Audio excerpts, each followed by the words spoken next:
जिस दिन सबने कहा था अब इससे कुछ नहीं होगा, उसी दिन निखिल ने तय किया कि अब वही दिन उसकी असली शुरुआत बनेगा। रेलवे स्टेशन के बाहर लगी लोहे की बेंच पर बैठा निखिल दूर जाती ट्रेन को देख रहा था। प्लेटफॉर्म पर भीड़ थी, लोग जल्दी में थे, लेकिन निखिल जैसे किसी को दिख ही नहीं रहा था। हाथ में डिग्री की फाइल थी, जो अब कागजों का बोझ लगती थी। इंजीनियरिंग पूरी किए 2 साल हो चुके थे। हर इंटरव्यू के बाद वही जवाब, हम आपको कॉल करेंगे। कॉल कभी नहीं आया। उस शाम जेब में पैसे भी पूरे नहीं थे। गांव की बातें याद आ रही थीं। इतनी पढ़ाई का क्या फायदा। ठंडी हवा के बीच पहली बार निखिल ने माना कि वह थक चुका है। लेकिन उसी पल उसे अपने पिता की बात याद आई, अगर जिंदगी तुझे दीवार से लगा रही है तो समझ ले तू आगे बढ़ रहा है। उसी बेंच पर बैठे बैठे उसने तय किया कि वह आज हार मानकर वापस नहीं जाएगा। उसे नहीं पता था कि आगे क्या होगा, लेकिन यह तय था कि वह इंतजार नहीं करेगा। उस रात उसने खुद से वादा किया, हर दिन कुछ ऐसा करेगा जो उसे कल से बेहतर बनाए, चाहे कोई देखे या नहीं।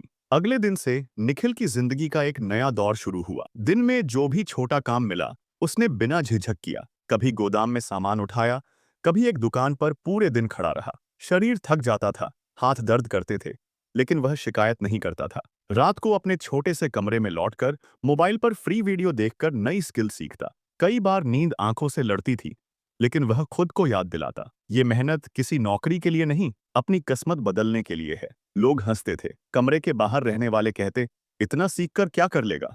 कुछ दोस्त तो धीरे धीरे दूर हो गए, लेकिन निखिल अब अकेलेपन से डरता नहीं था। उसने समझ लिया था कि जब इंसान खुद पर काम करता है तो भीड़ खै अपने आप छूट जाती है। हर दिन वह अपने नोट्स बनाता, गलतियां लिखता और सोचता कि अगली बार बेहतर कैसे करना है। धीरे धीरे उसकी सोच बदलने लगी। अब वह सिर्फ नौकरी ढूंढने वाला लड़का नहीं था, बल्कि मौके पहचानने वाला इंसान बन रहा था। उसे एहसास हुआ कि असफलता दरअसल एक सबक होती है, बस हम सुनना नहीं चाहते। कई रातें ऐसी भी आईं जब मन ने कहा बस बहुत हो गया, लेकिन हर बार वह खुद से एक ही सवाल पूछता, अगर आज रुक गया तो कल खुद को क्या जवाब दूंगा। कुछ महीनों बाद निखिल को पहला छोटा प्रोजेक्ट मिला। पैसे ज्यादा नहीं थे, लेकिन भरोसा जरूर मिला। उसने पूरी ईमानदारी से काम किया, देर रात तक बैठा रहा, गलतियां सुधारी।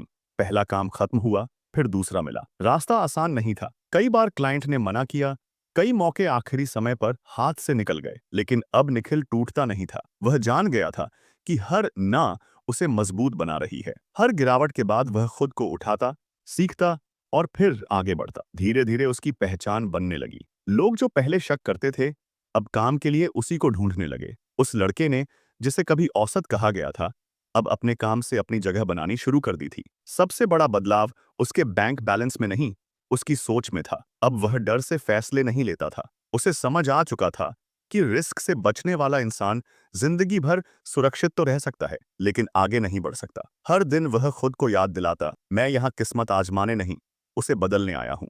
5 साल बाद वही निखिल उसी शहर में खड़ा था, लेकिन अब हालात पूरी तरह बदल चुके थे। उसके पास काम था, पहचान थी और सबसे बड़ी बात, आत्मविश्वास था। उसी रेलवे स्टेशन से गुजरते हुए उसने उस पुरानी बेंच को देखा जहां कभी वह टूटा सा बैठा था। एक पल के लिए रुककर उसने गहरी सांस ली और मुस्कुरा दिया। शाम को उसने अपनी माँ को फोन किया और कहा, अब चिंता मत करना, सब ठीक है। माँ की आवाज कांप रही थी, लेकिन इस बार डर से नहीं, सुकून से। निखिल जानता था कि उसकी जीत किसी एक दिन की मेहनत नहीं थी, बल्कि उन अनगिनत रातों का नतीजा थी जब उसने हार मानने से इनकार किया। और यही कहानी है हर उस इंसान के लिए जो आज खुद से लड़ रहा है।